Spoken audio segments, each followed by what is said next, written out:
வணக்கம், welcome to chemistry teach. இன்னைக்கு CBSE 11th standard கெமிஸ்ட்ரியில் 3rd சாப்டருக்குள்ளே என்ட்ரு ஆகிட்டோம். Classification of elements and periodicity in properties. இந்த சாப்டர் தான் நம்ம பார்க்க போகிறோம். ஸ்டார்டிங்லேயே நான் ஒரு விஷயத்தை உங்களுக்கு சொல்லிடுறேன்.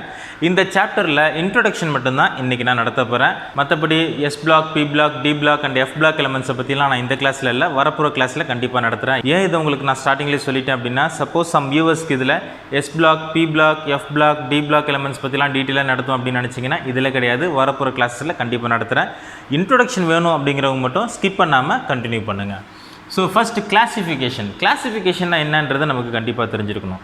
நீங்கள் தமிழில் எதை சொல்லணும் அப்படின்னா வகைப்படுத்துறதுன்னு சொல்லுவாங்க. நீங்கள் பயாலஜியில் படிச்சிருப்பீங்க, classification of plants, classification of animals, இதெல்லாம். அப்போது கிளாசிஃபிகேஷன் அப்படிங்கிறது என்னன்னா, number of animals, number of plants இருக்குது இந்த வேர்ல்டில். அதை நம்ம என்ன செய்கிறோம், வகைப்படுத்துகிறோம். அதாவது ஒரு ஆர்டரிங் பண்ணுறோம் அல்லது ஒரு ப்ராப்பர் அரேஞ்ச்மெண்ட் பண்ணுறோம். அதுதான் நம்ம என்ன சொல்கிறோம் அப்படின்னா கிளாசிஃபிகேஷன் சொல்கிறோம். இன்னும் கூட நீங்கள் ரொம்ப சிம்பிளாக புரிஞ்சுக்கணும் அப்படின்னா, சப்போஸ் நம்ம ஒரு லைப்ரரிக்கு போகிறோம்னு வச்சுப்போமே. சப்போஸ் எனக்கு நான் மேக்ஸ் புக் எடுக்கணும் அல்லது ஒரு கெமிஸ்ட்ரி புக் எடுக்கணும் அப்படின்னா, நான் போகக்கூடிய ரேக்கில் கெமிஸ்ட்ரி, மேக்ஸ், பயாலஜி அப்படின்னு சொல்லி அந்த ரேக்கை பார்த்து நான் என்ன செஞ்சிடலாம், அந்த புக்கை போய் ஈஸியாக எடுத்துடலாம். அப்போது அவங்க என்ன செஞ்சுருக்காங்க, அந்த புக்ஸை ப்ராப்பராக ஆர்டர் பண்ணியிருக்காங்க, அரேஞ்ச்மெண்ட் பண்ணியிருக்காங்க அல்லது கிளாஸிஃபை பண்ணியிருக்காங்க. அப்போ எப்படி கிளாஸிஃபை பண்ணுறாங்க, மேத்தமேட்டிக்ஸ் ரிலேட்டடான புக்ஸ் எல்லாம் அந்த ரேக்கில் வைக்கிறாங்க, கெமிஸ்ட்ரி ரிலேட்டடான புக்ஸ் எல்லாம் அந்த பக்கம் வைக்கிறாங்க, அல்லது சயின்ஸ் அப்படின்னு சொல்லிட்டா அந்த சயின்ஸ் ரிலேட்டடான ரேக்கில் பார்த்தீங்கன்னா ஃபிசிக்ஸ், கெமிஸ்ட்ரி, இது எல்லாமே, பாட்னி, ஜுவாலஜி எல்லாமே இருக்கும். நமக்கு எந்த ரேக்கில் போகிறோமோ அந்த ரேக்கில் நம்ம எதிர்பார்க்கக்கூடிய புக்ஸை நம்ம ஈஸியாக எடுத்துடலாம். அப்போ இது எல்லாமே கூட பார்த்தீங்கன்னா கிளாசிஃபிகேஷனுக்கு இது ஒரு எக்ஸாம்பிளாக சொல்லலாம். பயாலஜியில் மட்டும் இல்லை, எல்லா இடத்துலையுமே கிளாசிஃபிகேஷன் அப்படிங்கிறது இருக்கும். இதே மாதிரியே எலமெண்ட்ஸுக்கும் நம்ம கிளாசிஃபிகேஷன் பண்ணுறோம். ஏன் எலமெண்ட்ஸுக்கு கிளாசிஃபிகேஷன் பண்ணோம்? இந்த வேர்ல்டில் நம்ம ஒரு விஷயம் படிச்சிருக்கிறோம், matter is made up of an ஆட்டம்னு சொல்கிறோம். எல்லா திடப்பொருட்களுமே ஆட்டமால் தான் ஆக்கப்பட்டிருக்கு. ஒரே மாதிரியான ஆட்டமாக கிடையாது. Number of types of atoms இந்த வேர்ல்டில் இருக்குது. அப்போது நம்பர் ஆஃப் எலமெண்ட்ஸ் இந்த வேர்ல்டில் இருக்குது அப்படின்னா கண்டிப்பாக அதை நம்ம கிளாசிஃபிகேஷன் பண்ணியே ஆகணும். ஏன் அப்படின்னா அப்போ தான் அதை நம்ம ஸ்டடி பண்ணுறதுக்கு ஈஸியாக இருக்கும். ஸோ அந்த மாதிரி எலமெண்ட்ஸை கிளாசிஃபிகேஷன் பண்ணுறது தான் இப்போ நம்ம பார்க்க போகிற சாப்டர். ஃபஸ்ட்டு பார்த்தீங்கன்னா 18th செஞ்சுரி, அதாவது 1800 பார்த்தீங்கன்னா 31 எலமெண்ட்ஸ் தான் இந்த வேர்ல்டில் மோஸ்ட்லி இருந்ததா அன்றைக்கி இருந்த மக்கள் நம்பிக்கிட்டு இருந்தாங்க. ஏன் அப்படின்னா நிறைய எலமெண்ட்ஸ் இருந்துச்சு, சம் அதர் கண்ட்ரீஸில் கூட யூஸ் பண்ணியிருக்கலாம் ரேர் எலிமெண்ட்லாம், பட் அந்தளவுக்கு கம்யூனிகேஷன் இல்லாததுனால 31 எலமெண்ட்ஸ் தான் இருந்ததா அன்றைய காலகட்டத்தில் அன்றைக்கி இருந்த சயின்டிஸ்ட் தான் நினச்சிட்டு இருந்தாங்க. ஸோ அந்த மாதிரி 31 எலமெண்ட்ஸ் மட்டுமே இருந்த அந்த காலகட்டத்தில் 1829 ஜான் டாபர்னியர், ஜெர்மன் சயின்டிஸ்ட், இவர் தான் ஃபஸ்ட்டு எலமெண்ட்டை கிளாஸிஃபை பண்ணுறதுக்கு ட்ரை பண்ணுறாரு. ஸோ அவர் எப்படி கிளாஸிஃபை பண்ணுறாருன்னு பார்த்தீங்கன்னா அட்டாமிக் வெயிட்டை வச்சு தான் கிளாஸிஃபை பண்ணுறாரு. ஒவ்வொரு ஆட்டமுக்கும் அட்டாமிக் வெயிட் இருக்கும் இல்லையா, அட்டாமிக் வெயிட்டுங்கிறது என்ன, number of protons plus number of neutrons, அதுதான் நம்ம அட்டாமிக் வெயிட்னு சொல்கிறோம். இதை பற்றிலாம் கூட நம்ம ஃபஸ்ட் சாப்டர்லேயே ஆல்ரெடி டீட்டெயிலாக பார்த்துருக்குறோம். ஸோ அட்டாமிக் மாஸ் அல்லது அட்டாமிக் வெயிட் அடிப்படையாக வச்சு தான் என்ன செய்கிறாரு, எலமெண்ட்டை கிளாஸிஃபை பண்ணுறாரு. எப்படி இதை கிளாஸிஃபை பண்ணுறாருன்னு பார்த்தீங்கன்னா, லித்தியம் அட்டாமிக் வெயிட் பார்த்தீங்கன்னா 7, கால்சியம் 40, குளோரின் 35.5. அதே மாதிரி sodium, potassium, strontium, barium, bromine, iodine, இந்த மாதிரி எலமெண்ட்ஸை மட்டும் ஃபஸ்ட்டு இவர் கிளாஸிஃபை பண்ணுறாரு. இதில் உங்களுக்கு ஒரு டவுட் வரலாம், 31 எலமெண்ட்ஸ் இருந்துச்சுன்னு சொல்கிறீங்க, பட் டாபர்னியர் 31 எலமெண்ட்ஸையும் கிளாஸிஃபை பண்ணலேன்னு நினைக்கலாம். 31 எலமெண்ட்ஸையும் அவர் கிளாஸிஃபை பண்ணல, பட் சம் எலமெண்ட்டை மட்டும் எடுத்து என்ன செஞ்சார் அப்படின்னா கிளாஸிஃபை பண்ணுறதுக்கு ட்ரை பண்ணார். ஸோ அப்படி ட்ரை பண்ணது தான் இந்த கிளாஸிஃபிகேஷன் ஆஃப் எலமெண்ட்ஸ். அப்போ அட்டாமிக் வெயிட்டை இன்க்ரீசிங் ஆர்டரில் தான் ஃபஸ்ட்டு அரேஞ்ச்மெண்ட் பண்ணார். லித்தியத்தை விட கால்சியம் அதிகமாகும், கால்சியத்தை விட குளோரின் அதிகமாகும், சோடியம், ஸ்ட்ரான்சியம், புரோமின், இந்த மாதிரி அட்டாமிக் வெயிட் இன்க்ரீசிங் ஆர்டரில் கொண்டுட்டு வந்தார். அது மட்டும் இல்லை, எலமெண்ட்டோடைய ப்ராப்பர்ட்டிஸையும் அவர் நோட் பண்ணார். அது என்ன ப்ராப்பர்ட்டிஸ், அதோட குணாதிசயங்கள், ஃபிசிக்கல் அண்ட் கெமிக்கல் ப்ராப்பர்ட்டிஸ்னு சொல்கிறோம் இல்லையா. ஒவ்வொரு எலமெண்ட்டுக்கும் டிஃப்ரெண்ட் ஃபிசிக்கல் ப்ராப்பர்ட்டிஸ் இருக்கும், டிஃப்ரெண்ட் கெமிக்கல் ப்ராப்பர்ட்டிஸ் இருக்கும். அப்போது இந்த மாதிரி ப்ராப்பர்ட்டிஸையும் அவர் கணக்கில் எடுத்துக்கிட்டார். அப்படி பார்த்தீங்கன்னா குளோரின், புரோமின், அயோடின்லாம் கிட்டத்தட்ட ஒரே மாதிரியான ப்ராப்பர்ட்டிஸாக இருந்துச்சு. கால்சியம், ஸ்ட்ரான்சியம், பேரியம்லாம் பார்த்தீங்கன்னா அவர் அப்சர்வ் பண்ண அளவுக்கு ஒரே மாதிரியான ப்ராப்பர்ட்டிஸாக தெரிஞ்சுது. இந்த மாதிரி குரூப்பிங் பண்ணியிருக்காரு இல்லையா எலமெண்ட்ஸை, chlorine, bromine, iodine, calcium, strontium, barium, lithium, sodium, potassium அப்படின்னு 3 எலமெண்ட்டாக குரூப்பிங் பண்ணியிருக்காரு இல்லையா. இன்றைக்கி அதை நம்ம குரூப்பிங்னு சொல்கிறோம், பட் அன்னைக்கு ஜான் டாபர்னியர் அதுக்கு என்ன நேமிங் பண்ணார் அப்படின்னா ட்ரையாட்ஸ் அப்படின்னு சொன்னார். TRIADS, ட்ரையாட்ஸ்னு சொன்னார். லா ஆஃப் ட்ரையாட்ஸ்னே அதை மீன் பண்ணார். என்ன காரணம் அப்படின்னா, இங்கே இருக்கக்கூடிய 3 எலமெண்ட்டோடைய அட்டாமிக் மாஸ் இருக்கு இல்லையா, ஒவ்வொரு 3 எலமெண்ட்டுக்கும் அட்டாமிக் மாஸ் இருக்கும். ஸோ இந்த மிடிலாக இருக்கக்கூடிய அட்டாமிக் மாஸ் அப்சர்வ் பண்ணுங்கள். இந்த மிடிலாக இருக்கக்கூடிய அட்டாமிக் மாஸ் பார்த்தீங்க அப்படின்னா லித்தியம் அண்ட் பொட்டாசியத்தோட அட்டாமிக் மாஸை ஆட் பண்ணி ரெண்டால் டிவைட் பண்ணிங்கன்னா கிடைக்கக்கூடிய ஆன்சர் இருக்கு இல்லையா, அந்த ஆன்சரை கிட்டத்தட்ட நெருங்கி இருக்கும் இந்த சென்டரில் இருக்கக்கூடிய atomic mass. Next calcium, strontium, barium இருக்குன்னு வச்சுப்போம். அந்த கால்சியம் ப்ளஸ் பேரியம் இதோட அட்டாமிக் மாஸ் ஆட் பண்ணோம் 40 + 137 ஆட் பண்ணி ரெண்டால் டிவைட் பண்ணிங்க அப்படின்னா கிடைக்கக்கூடிய ஆன்சருக்கு நியராக இருக்கும் ஸ்ட்ரான்சியத்தோடைய அட்டாமிக் மாஸ். அதே மாதிரியே குளோரின், புரோமின், அயோடின் இருக்கு இல்லையா, குளோரினுடைய atomic mass 35.5 plus iodine atomic mass 127. இவங்க ரெண்டு பேரையும் ஆட் பண்ணி 2ஆல் டிவைட் பண்ணிங்கன்னா கிடைக்கக்கூடிய ஆன்சர் இருக்கு இல்லையா, அது புரோமினுடைய அட்டாமிக் மாஸ்க்கு நேராக இருக்கும். கரெக்டாக இருக்குன்னு சொல்ல முடியாது, கிட்டத்தட்ட அப்ராக்சிமேட்லி நேராக இருக்கும் அந்த அட்டாமிக் மாஸ். ஸோ இந்த மாதிரி ஃபர்ஸ்ட் அண்ட் தேர்ட் எலிமெண்ட்டோடைய அட்டாமிக் மாஸை ஆட் பண்ணி 2ஆல் டிவைட் பண்ணி கிடைக்கக்கூடிய ஆன்சர் மிடில் எலிமெண்ட்டோடைய அட்டாமிக் மாஸ் நேராக இருக்கிறதுனால இதுக்கு அவர் ஒரு நேம் வச்சார். என்ன அப்படின்னா லா ஆஃப் ட்ரையட்ஸ் அப்படின்னு சொன்னார். லா ஆஃப் ட்ரையட்ஸ்னு சொன்னார். அல்லது டாபர்னியர் ரிலேஷன்ஷிப் கூட அதுக்கு நேம் சொல்லுவாங்க. ஸோ ரெண்டு விதத்தில் சொல்லலாம், டாபர்னியர் ரிலேஷன்ஷிப்னு சொல்லுவாங்க அல்லது லா ஆஃப் ட்ரையட்ஸ். இது ரெண்டுத்தையுமே கொண்டுட்டு வந்தது யாருன்னு பார்த்தீங்கன்னா ஜான் டாபர்னியர் தான், ஜெர்மன் சயின்டிஸ்ட். பட் இந்த கிளாசிஃபிகேஷன் போதுமானதாக இல்லை. ஏன் அப்படின்னா 31 எலமெண்ட்ஸ் இருக்குது, பட் அவர் கிளாசிஃபிகேஷன் பண்ணது பார்த்தீங்கன்னா 3, 6, 9. ஸோ 9 எலமெண்ட்ஸ் தான் அவர் கிளாஸிஃபை பண்ணார். அதுலேயும் கூட பார்த்தீங்கன்னா சம் ப்ராப்பர்ட்டிஸ் சம் எலமெண்ட்டோட அந்த அளவுக்கு ஒத்து போகலன்றதையும் அன்றைக்கி அப்சர்வ் பண்ணிகிட்டு இருந்தாங்க.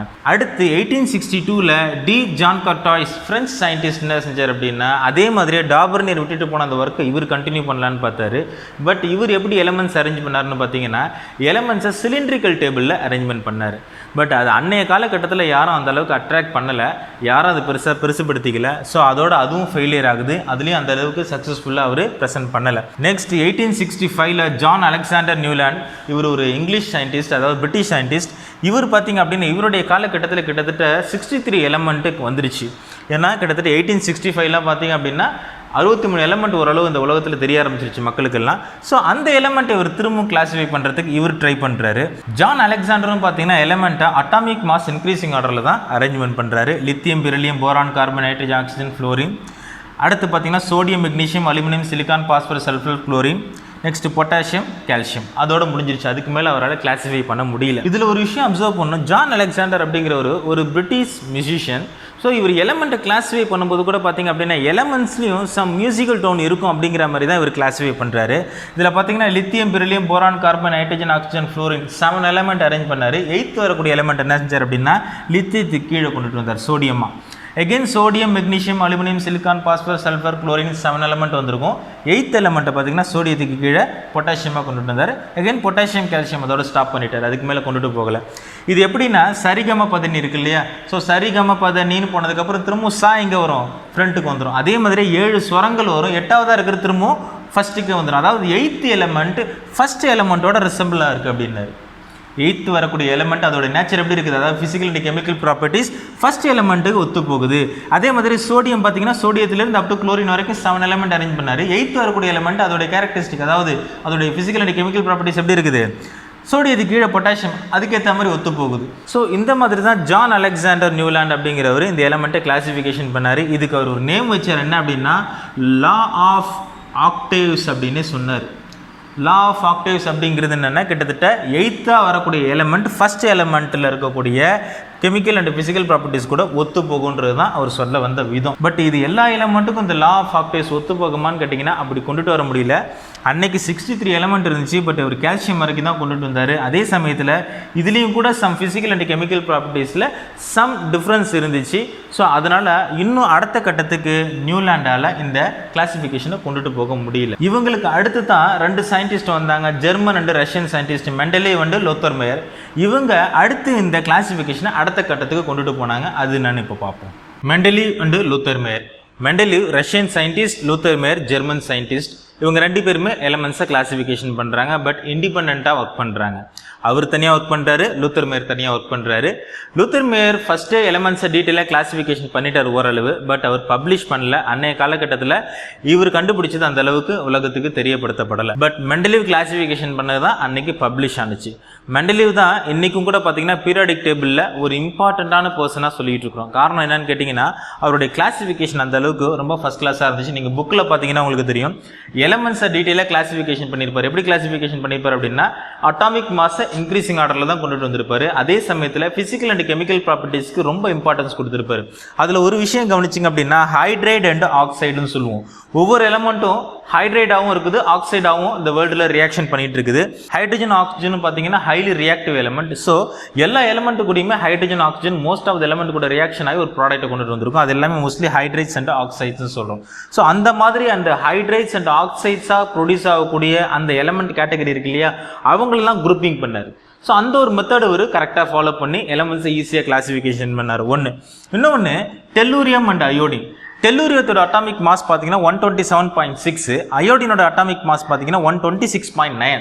பட் அவருடைய லால என்ன சொல்றாருன்னு பார்த்தீங்கன்னா the properties of the elements are a periodic functions of their atomic weight. இந்த எலமெண்ட் எப்படி கிளாசிஃபிகேஷன் ஆயிருக்கு, அது எப்படி பீரியாடிக்கா இருக்குன்னு பார்த்தீங்க அப்படின்னா அதோட அட்டாமிக் வெயிட்டை வச்சு தான் கிளாசிஃபிகேஷன் இந்த பீரியாடிக் இருக்குது. பீரியாடிக் அப்படிங்கிறது ஒன்றும் இல்லை, எலமெண்டோட அரேஞ்ச்மெண்ட் ஒரு சர்டன் லிமிட்டுக்கு போனதுக்கப்புறம் திரும்பவும் ஃபர்ஸ்ட் லைன் ஸ்டார்ட் ஆகும், ஒரு சர்டன் லிமிட் போனதுக்கப்புறம் திரும்ப ஃபர்ஸ்ட் லைன் ஸ்டார்ட் ஆகும். ஸோ அந்த மாதிரி பீரியாடிக்கலாக இருக்குது இல்லையா, அதுதான் பீரியாடிக் எலமெண்ட்ஸ்னு சொல்கிறோம். ஸோ இந்த அரேஞ்ச்மெண்ட் எப்படி இருக்குதுன்னு சொல்றாரு, அட்டாமிக் வெயிட்டை வச்சு தான் சொன்னார். பட் இங்கே ஒரு குழப்பம் என்னன்னு கேட்டிங்கன்னா டெல்லூரியத்தோட அட்டாமிக் மாஸ் 127.6, அயோடின் 126.9, டெல்லூரியத்துக்கு அடுத்து வச்சிருப்பாரு. அதாவது ஃப்ளோரின், குளோரின், புரோமின் அந்த லிஸ்ட்ல கொண்டு வந்து அயோடின் வச்சிருப்பாரு. இந்த அயோடின் டெல்லூரியத்துக்கு அடுத்து வந்ததுக்கான காரணம் என்னன்னு கேட்கும்போது அவர் என்ன சொல்லிட்டாருன்னு பார்த்தீங்கன்னா அயோடின் அதோடைய நேச்சர், அதாவது பிசிக்கல் அண்ட் கெமிக்கல் ப்ராப்பர்ட்டிஸ் எப்படி இருக்கு அப்படின்னா ஃப்ளோரின், குளோரின், புரோமின் இந்த மாதிரியான பிசிக்கல் கெமிக்கல் ப்ராப்பர்ட்டிஸ் கூட ஒத்து போறதுனால நான் அந்த இடத்துல கொண்டு வந்து வச்சுட்டேன் அப்படின்னு சொன்னாரு. அதுல ஒரு குழப்பம் இருந்துச்சு. காரணம் என்னன்னா அட்டாமிக் வெயிட் தான் நம்ம ப்ராப்பரா இன்க்ரீசிங் ஆர்டர்ல கொண்டுட்டு வரணும் பொழுது இவர் ஏன் அயோடினை டெல்லூரியத்துக்கு அடுத்து கொண்டு போனாரு,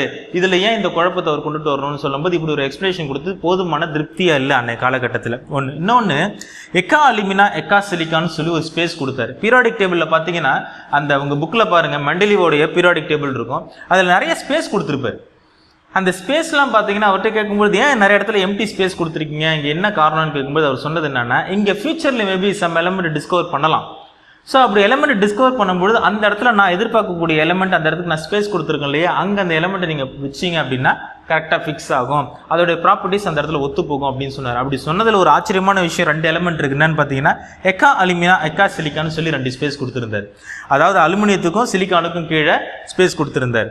அந்த எக்கா அலுமினியம் தான் இன்னைக்கு நம்ம கேலியம்னு சொல்லிட்டு இருக்கோம், எக்கா சிலிக்கான் அப்படிங்கிறது ஜெர்மானியம்னு சொல்லிட்டு இருக்கோம்.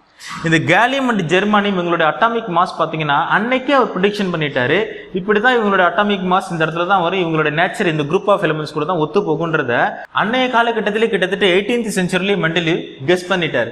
ஸோ அப்படி கெஸ் பண்ணது ரொம்ப துல்லியமாக அமைஞ்சது தான் இந்த கேலியம் அண்ட் ஜெர்மானியம். இந்த மாதிரி நிறைய விஷயங்களை ப்ரிடிக்ஷன் பண்ணாரு, ரொம்ப கரெக்டாக இருந்துச்சு. இது மட்டும் இல்லாமல் இன்னைக்கு நம்ம மாடர்ன் பீரியாடிக் டேபிள்னு சொல்றோம் இல்லையா, இந்த modern periodic table element arrangement கூட பார்த்தீங்க அப்படின்னா கிட்டத்தட்ட 70-80% ஆஃப் அரேஞ்ச்மெண்ட் பார்த்தீங்கன்னா இந்த மெண்டலியோடைய அரேஞ்ச்மெண்ட் ஆஃப் எலிமெண்ட்ஸ் தான் ஒத்து போயிருக்குது. பட் அவர் அட்டாமிக் மாஸ் தான் அவர் எடுத்து அரேஞ்ச்மெண்ட் பண்ணாரு. பட் இன்னைக்கு மாடர்ன் பீரியாடிக் டேபிள் பார்த்தீங்கன்னா அட்டாமிக் மாஸ் கிடையாது, அட்டாமிக் நம்பரை வச்சு தான் நம்ம மாடர்ன் பீரியாடிக் டேபிள் படிச்சுட்டு இருக்கோம். ஸோ மெண்டலிவ் இந்த மாதிரி எலிமெண்ட்ஸை கிளாசிஃபிகேஷன் பண்ணும்போது நம்பர் ஆஃப் லிமிடேஷன்ஸ் இருந்துச்சு. ஸோ அந்த லிமிடேஷன்ஸ்னால அந்த கிளாசிஃபிகேஷன் ஆஃப் எலிமெண்ட்ஸ் போதுமான அளவுக்கு ஃபுல்ஃபில்மெண்ட் ஆகலை. ஸோ அந்த லிமிடேஷன்ஸ்லாம் என்னன்னு இப்போ பார்ப்போம். சம் இம்பார்ட்டன்ட் லிமிடேஷன்ஸ் பார்த்தீங்கன்னா அந்த மெண்டலிவ் கிளாசிஃபிகேஷனில் ஹைட்ரஜனுக்கு மெண்டலிவ் சரியான பொசிஷன் கொடுக்கலன்னு சொன்னாங்க. காரணம் என்னன்னு கேட்டிங்கன்னா இன்னைக்கு இருக்கக்கூடிய மாடர்ன் பீரியாடிக் டேபிள் பார்த்தீங்கன்னா உங்களுக்கு தெரிஞ்சிருக்கும், அந்த பீரியாடிக் டேபிளில் ஹைட்ரஜனை சென்டர் பண்ணியிருப்பாங்க டாப்பில், அல்லது லெஃப்ட் சைடில் அல்கலி மெட்டல்ஸோடைய டாப்பில் அது கூட அட்டாச் ஆகாமல் லைட்டாக ஐசோலேட் பண்ணியிருப்பாங்க. ஸோ இதெல்லாம் என்ன காரணம் அப்படின்னு பார்த்தீங்கன்னா ஹைட்ரஜன் அல்கலி மெட்டல்ஸ் மாதிரியும் ஆக்ட் பண்ணுறாரு, அதே சமயத்தில் ஹாலஜன்ஸ் மாதிரியும் ஆக்ட் பண்ணுறாரு. ஹைட்ரஜன் பார்த்தீங்கன்னா ஹாலஜன்ஸ் மாதிரி இவரும் டயாட்டாமிக் மாலிகுல் தான் ஒன்று. இன்னொன்று எப்படி ஹாலஜன்ஸ் மெட்டல்ஸ் அண்ட் நான் மெட்டல்ஸ் கூட ரியாக்ட் பண்ணுறாங்களோ அதே மாதிரியே ஹைட்ரஜனும் மெட்டல்ஸ் அண்ட் நான் மெட்டல்ஸ் கூட ரியாக்ட் பண்ணுவாங்க. ஸோ இந்த மாதிரி சம் ஸ்பெஷலைஸ்டு கேரக்டர் ஹைட்ரஜன் இருந்ததுனால இன்னைக்கு இருக்கக்கூடிய மாடர்ன் பீரியாடிக் டேபிளில் தனியாக நம்ம ஐசோலேட் பண்ணி வச்சிருக்கோம். பட் அன்னைக்கு மெண்டலிவ் சரியான பொசிஷன் ஹைட்ரஜனுக்கு கொடுக்கல அப்படிங்கிற ஒரு குறை இருந்துச்சு ஒன்று. இன்னொரு இம்பார்ட்டன்ட் லிமிடேஷன்ஸ் பார்த்தீங்கன்னா மெண்டலிவ் ஐசோடோப்ஸ் எலிமெண்ட்டுக்கு இம்பார்ட்டன்ஸ் கொடுக்கல. காரணம் என்னன்னு கேட்டிங்கன்னா அன்னைய காலகட்டத்தில் ஐசோடோப்ஸ் யாரும் கண்டுபிடிக்கல. ஸோ ஒவ்வொரு எலிமெண்ட்லையும் டிஃப்ரெண்ட் ஐசோடோப்ஸ் இருக்கு, மாஸ் நம்பர் வேரி ஆகும். பட் இவர் எலிமெண்ட் எப்படி கிளாஸிஃபை பண்றாரு, இன்க்ரீசிங் ஆர்டர்ல, அதாவது அவர் அட்டாமிக் மாஸ் இன்க்ரீசிங் ஆர்டர்ல கொண்டுட்டு போறாரு. அப்படி பார்த்தீங்கன்னா ஒவ்வொரு எலிமெண்ட்லையும் கிட்டத்தட்ட 3 or 4 டைப்ஸ் ஆஃப் ஐசோடோப்ஸ் இருக்கு. எங்க கொண்டு அரேஞ்ச்மெண்ட் பண்றது, அப்போ அது ஒரு சிக்கலை உருவாக்குது இல்லையா? ஸோ அப்படி பார்த்தீங்கன்னா கிளாசிஃபிகேஷன் ஆஃப் எலமெண்ட்ஸில் எலமெண்ட் அரேஞ்ச்மெண்ட் பண்ணும்பொழுது ஐசோட்ரோபிக் எலமெண்ட்டுக்கு சரியான பொசிஷன் கொடுக்க முடியல அப்படிங்கிற குறைபாடு அதில் வந்துடுச்சு. ஸோ இதெல்லாம் சம் இம்பார்ட்டன்ட் பாயிண்ட்ஸாக நான் சொல்லியிருக்கிறேன். நிறைய லிமிடேஷன்ஸ் இருக்குது, நான் முக்கியமானதை மட்டும் எடுத்து சொல்லியிருக்கிறேன். ஸோ இதெல்லாம் தாண்டி தான் அடுத்து மாடர்ன் பீரியாடிக் டேபிள் வந்துச்சு. அதுதான் ஹென்ரி மோஸ்லி அப்படிங்கிறவர் கண்டுபிடிக்கிறாரு. ஸோ இன்னைக்கு இருக்கக்கூடிய இந்த மாடர்ன் பீரியாடிக் டேபிளுக்கு அடித்தளமாக அமைஞ்சது எதுன்னு பார்த்தீங்கன்னா இந்த மெண்டலிஸோடைய கிளாசிஃபிகேஷன் ஆஃப் எலமெண்ட்ஸ் தான். இதில் சில குறைபாடுகள் இருந்தாலும் கூட பட் இதை அடித்தளமாக வச்சு தான் ஹென்ரி மோஸ்லி சூப்பராக இந்த கிளாசிஃபிகேஷன் ஆஃப் எலமெண்ட்ஸை அழகாக மாடிஃபை பண்ணார். பட் ஒரே ஒரு சின்ன திருத்தம் தான் பண்ணார், ஃபர்ஸ்ட் கிளாஸாக கிளாசிஃபிகேஷன் பண்ணிட்டாரு. அது என்னன்றதை இப்போ நம்ம பார்ப்போம். இவர் ஒரு பிரிட்டிஷ் சயின்டிஸ்ட். இவர் கிளாசிஃபிகேஷன் பண்ணதுக்கு முக்கியமான காரணம் என்னன்னு பார்த்தீங்கன்னா எக்ஸ்ரே ஸ்பெக்ட்ரா தான். ஸோ இந்த எக்ஸ்ரேவை ஒவ்வொரு எலமெண்ட் மேலேயும் பாஸ் பண்ணி அதில் கிடைக்கக்கூடிய அந்த எமிட்டட் ஃப்ரீக்வன்சி ரேஞ்ச் இருக்கு இல்லையா, அதுக்கும் அட்டாமிக் நம்பருக்கும் இவர் கிராஃப் டிராயிங் பண்ணுறாரு. அதில் கிடைக்கக்கூடிய அந்த ரெகுலாரிட்டிஸை வச்சு தான் அட்டாமிக் நம்பர் அடிப்படையாக வச்சு எலமெண்ட்டை கிளாசிஃபிகேஷன் பண்ணார். அது வரைக்கும் மெண்டலிவ் கிளாசிஃபிகேஷன் வரைக்கும் பார்த்தீங்கன்னா எலமெண்ட்டோடைய அட்டாமிக் மாஸ் அடிப்படையாக வச்சு தான் நம்ம எலமெண்ட்டை கிளாசிஃபிகேஷன் பண்ணிட்டு இருந்தோம் அதோட இன்க்ரீசிங் ஆர்டரில். பட் அது போதுமான அளவு சக்ஸஸ்ஃபுல்லாக இல்லை. அது வரைக்கும் மெண்டலிவ்ஸ் வரைக்குமே எலமெண்ட்டை கிளாசிஃபிகேஷன் பண்ணியிருந்தாலும் நிறைய குறைபாடுகள் இருந்ததுக்கு காரணம் என்னன்னு பார்த்தீங்கன்னா அட்டாமிக் மாஸ் மட்டுமே அடிப்படையாக வச்சு போனது தான். பட் இதில் ஒரு பெரிய திருத்தத்தை கொண்டுட்டு வந்தவர் தான் ஹென்ரி மோஸ்லி. அட்டாமிக் நம்பர் அடிப்படையாக எடுத்துக்கிட்டார். அட்டாமிக் நம்பர் அப்படிங்கிறது ஒன்றும் இல்லை, உங்களுக்கு தெரியும், நம்பர் ஆஃப் புரோட்டான்ஸ் ஒவ்வொரு ஆட்டமில் இருக்கு இல்லையா. ஸோ நம்பர் ஆஃப் புரோட்டான்ஸ் அடிப்படையாக வச்சு தான் நம்ம அட்டாமிக் நம்பர்னு சொல்கிறோம். அப்போ அந்த அட்டாமிக் நம்பரை இவர் எடுத்துக்கிட்டாரு. இன்னொன்று வெர்சஸ் ஃப்ரீக்வன்சி. ஃப்ரீக்வன்சி எதோடைய ஃப்ரீக்வன்சி? எக்ஸ்ரே ஸ்பெக்ட்ராவோட எமிட்டட் ஃப்ரீக்வன்சி. அந்த ஒவ்வொரு எலமெண்ட் மேலேயும் பாஸ் பண்ணி கிடைக்கக்கூடிய எமிட்டட் ஃப்ரீக்வன்சி இருக்கு இல்லையா, அதுக்கும் அட்டாமிக் நம்பருக்கும் கிராஃப் டிராயிங் பண்ணி கிடைச்ச அந்த ஒரு ரெகுலாரிட்டிஸை வச்சு தான் ஓகே எலமெண்ட்டை நம்ம அட்டாமிக் நம்பரில் அரேஞ்ச்மெண்ட் பண்ணால் பக்காவாக நமக்கு எலமெண்ட்ஸை கிளாசிஃபிகேஷன் பண்ணலாம் அப்படிங்கிறத கண்டுபிடிச்சார் ஒன்று. இன்னொன்று அட் த சேம் டைம் அந்த எலமெண்ட்டோடைய ஃபிசிக்கல் அண்ட் கெமிக்கல் ப்ராப்பர்ட்டிஸை எடுத்துக்கிட்டார். அதனால தான் மாடர்ன் பீரியாடிக் லா என்ன சொல்லுது அப்படின்னா the physical and chemical properties of the elements are periodic functions of their atomic numbers. அந்த எலமெண்ட்ஸை கிளாசிஃபிகேஷன் பண்ணும்பொழுது அந்த பீரியாடிக்ஸ் கிடைக்குது இல்லையா, அது எதை பொறுத்து இருக்குது அப்படின்னா அட்டாமிக் நம்பர்ஸை பேஸ் பண்ணி இருக்குது. அட் த சேம் டைம் அந்த கிளாசிஃபிகேஷன் ஆஃப் எலமெண்ட்ஸில் ஒவ்வொரு பீரியாடிக்கலாக இருக்குது இல்லையா. ஸோ அந்த பீரியாடிக்கல் ஃபங்க்ஷன் எப்படி கிடைக்குது? Physical and chemical properties of the elements atomic number அடிப்படையாக வச்சு வரும்பொழுது உங்களுக்கு அந்த பீரியாடிக் கரெக்டாக கிடைக்குது. இந்த மாடர்ன் பீரியாடிக் டேபிள் அப்படிங்கிறத கரெக்டாக சொன்னவர் தான் ஹென்ரி மோஸ்லி. அதுதான் இன்னைக்கு நம்ம பயன்படுத்திட்டு இருக்கோம். இன்னொன்று அவர் பார்த்தீங்க அப்படின்னா 18 குரூப்ஸாக செப்பரேட் பண்ணார். எலமெண்ட்ஸ் ஒவ்வொரு குரூப்லையும் பார்த்தீங்கன்னா ஒரே மாதிரியான ஃபிசிக்கல் அண்ட் கெமிக்கல் ப்ராப்பர்ட்டிஸ் நேச்சராக இருக்கும். அதனால குரூப்ஸாக 18 குரூப் பிரிச்சார், 18 groups. At the same time 7 periods இருக்கும். இந்த மாடர்ன் பீரியாடிக் டேபிள் நான் உங்களுக்கு அடுத்த கிளாஸில் நடத்த போகிறேன். அதில் உங்களுக்கு மாடர்ன் பீரியாடிக் டேபிளில் இந்த 18 குரூப்ஸ் எப்படி செப்பரேட் பண்ணியிருக்காங்க, அந்த குரூப்ஸ் அண்ட் பீரியட்ஸை பற்றிலாம் நம்ம டீட்டெயிலாக படிக்க போகிறோம். இப்போ சும்மா தெரிஞ்சுக்கோங்க, 18 குரூப்ஸ் இருக்கும், 7 பீரியட்ஸ் இருக்கும். நேச்சுரலி அக்கரிங் எலமெண்ட்ஸ் பார்த்தீங்கன்னா 94 எலமெண்ட்ஸ். டோட்டல் எலமெண்ட் பார்த்தீங்கன்னா 118 எலமெண்ட் பீரியாடிக் டேபிள் இருக்கும். பட் அது நேச்சுரலாக நம்ம இடத்துலேருந்து கிடைக்கக்கூடியதுன்னு பார்த்தீங்கன்னா 94 எலமெண்ட்ஸ் தான். சில புக்கில் 98ன்னு கொடுத்துருக்காங்க, அது எப்படின்னு எனக்கு தெரியல. பட் 94 எலமெண்ட்ஸ் தான் நேச்சுரலி அக்கரிங் எலமெண்ட்ஸ். 94க்கு அப்புறம் வரக்கூடிய எலமெண்ட்ஸ்லாம் பீரியாடிக் டேபிளில் பார்த்தீங்கன்னா அவங்கெல்லாம் மேன்மேட் எலமெண்ட், சிந்தட்டிக் எலமெண்ட்னு சொல்லுவோம். அவங்களுக்கு லைஃப் ரொம்ப கம்மி.